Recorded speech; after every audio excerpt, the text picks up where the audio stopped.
It is March 6th and we are now 1/6 of the way through 2022.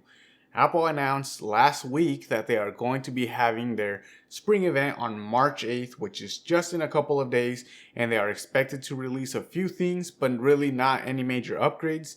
And at the same time, Google is preparing to launch their spring event, which they are honestly going to be releasing a couple of a big new hardware that is going to be exciting, and it's going to be a huge release for them, a huge event for them if all of the leaks and rumors are true. Let's go ahead and talk some tech news. Alright, so the Apple event is actually in a couple of days, and there really isn't much that we are expecting from them. We are expecting the brand new iPhone SE 3rd generation, but if the leaks and rumors are true, there really isn't going to be that huge of a redesign into it. I know a lot of us are expecting it to look like the original 1st generation SE or the mini version of the iPhone 13. But unfortunately, there really isn't going to be a brand new design change. It's still going to have that iPhone 8 body as well as Touch ID and those bezels on the top and bottom of the phone. We are expecting to have 5G on this phone, as well as some software tweaks and a brand new chipset to make it a little bit faster. So it is going to be a good option for those that are wanting to get into the Apple ecosystem, or maybe for a relative or for a child that you're wanting to get them a phone. But honestly, I would recommend that you might even look towards getting a used phone, which is probably going to cost around the same amount of money, but it's going to at least look a little bit updated rather than outdated. Another internal hardware change that we are most likely going to see is going to be the brand new Mac Minis with the brand new M1 Max and M1 Pro chip. And honestly, I am super excited about these just because I do own the M1 Mac Mini, and it has done such wonders when editing 4K video, editing any of my photos, or really just it's been kicking butt in anything that I've thrown at it.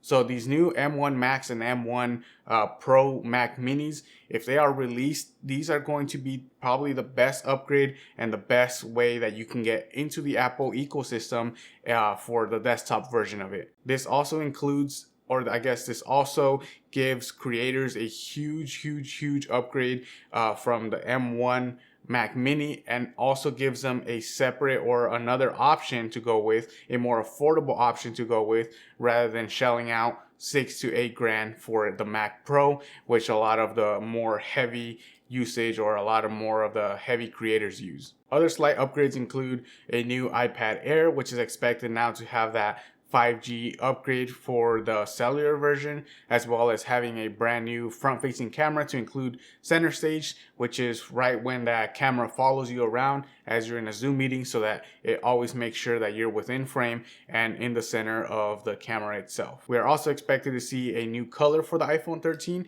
This year, the leaks are saying we're going to see a green iPhone 13, which honestly, I don't know exactly how well that's going to sell. I know it's going to be a brand new color, but green is kind of an off color for me. I guess if you like green, this is going to be huge for you. And if you are looking for an upgrade, the 13 will probably be in a green color in just a month or two. Let's switch gears into the Google event, which this spring, like I mentioned, it's expected to have probably one of the biggest releases for them this year, or really ever, because it's going to be a brand new hardware, a brand new device that they're going to be bringing out, and that is going to be the Pixel Watch. Now, the Pixel Watch is going to be the first ever all Google watch that they're going to be using, so that you can pair it with their Pixel device. I know this has been something that has been long coming, and a lot of us have been waiting for it ever since they bought out Fitbit. We've been waiting for them to make a watch that we can pair with our Pixel phones, and that all of the features and all of the functionality pairs seamlessly. Now, unfortunately, if the renders are true, the design of the watch itself, I think is going to be a little too fragile. If you look at it, it's kind of dainty, it's really small, and it has a curved screen around onto the bezels. I think this is going to suck just because I do bump my watch a couple of times on the furniture, on a wall, wherever I'm walking. Sometimes I swing my hand a little too hard in the gym or anywhere. And having a watch that's super thin and with round corners, I feel like it's going to suck just because I feel like it's going to break way easier than any other watch. We don't have much expectations when it comes to specs, and we don't really have much leaks just because this is going to be their first watch ever.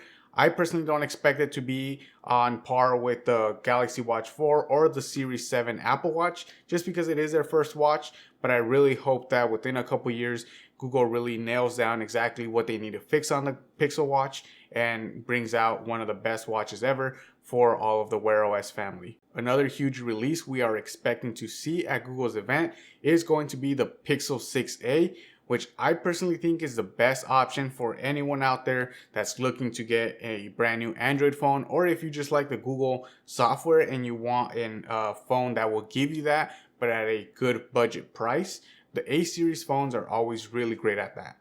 This year, the 6a is expected to take on a lot of the features from the Pixel 6, including the design, some software, and then also that screen and that, I guess the frame, the body of the phone. So we are expected to see two cameras in the back with that rectangular camera bump.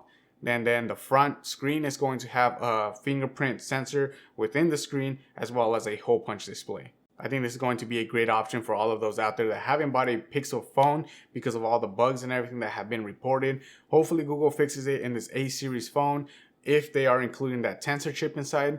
But either way, I think this is going to be a great budget phone for a lot of people. I know the Pixel 6 at the $600 price point kind of goes into that mid-tier Samsung FE and all of those other phones. But the Pixel 6a is expected to be at least $100 cheaper, so $500 or less.